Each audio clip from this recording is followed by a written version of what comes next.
जैसे ही बाहर बारिश होने लगी, एमिली आश्रय की तलाश में प्राचीन वस्तुओं की दुकान में चली गई। जैसे ही वह अंदर आई, दरवाजे के ऊपर की घंटी बजी और पुराने फर्नीचर की भीनी भीनी खुशबू उसकी नाक में भर गई। तुरंत उसकी नज़र दूर दीवार पर टंगी एक पेंटिंग पर पड़ी। एमिली पेंटिंग के पास पहुंची और उसकी अद्भुत सुंदरता से मंत्रमुग्ध हो गई।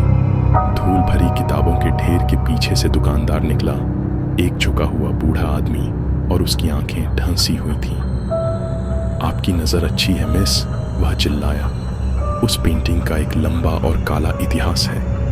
पेंटिंग खरीदने के बाद एमिली ने उसे अपने अपार्टमेंट में चिमनी के ऊपर लटका दिया। इसके भयावह विषय के बावजूद वह खुद को इसकी ओर आकर्षित पाती थी और अपनी नज़रें हटाने में असमर्थ थी। जैसे जैसे दिन बीतते गए, एमिली के अपार्टमेंट में अजीब घटनाएं घटने लगीं।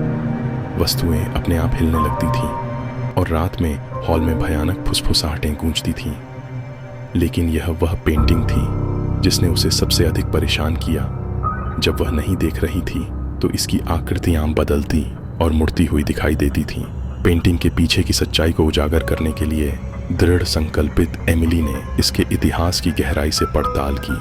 उसने पुराने अखबारों और अभिलेखों को खंगाला, त्रासदी और मौत की एक कहानी को एक साथ जोड़ा, जो पेंटिंग के साथ साथ जहां भी जाती थी दिखाई देती थी। अपने शोध में एमिली की नज़र एक भव्य हवेली में लटकी हुई पेंटिंग की एक पुरानी तस्वीर पर पड़ी। तस्वीर में परिवार के चेहरे पर प्रेतवाधित अभिव्यक्तियां थीं और उनके बीच एक आकृति खड़ी थी जो पेंटिंग में वर्णक्रमीय आकृति से काफ़ी मिलती जुलती थी।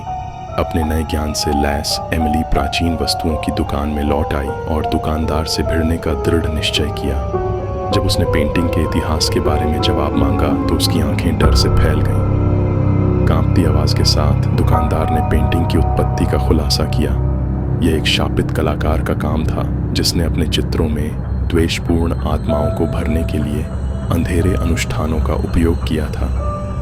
उसने एमिली को चेतावनी दी कि इससे पहले कि वह उसकी आत्मा को नष्ट कर दे, उसे पेंटिंग को नष्ट करना होगा। संकल्प की भावना से लैस एमिली पेंटिंग का हमेशा के लिए सामना करने के लिए अपने अपार्टमेंट में लौट आई।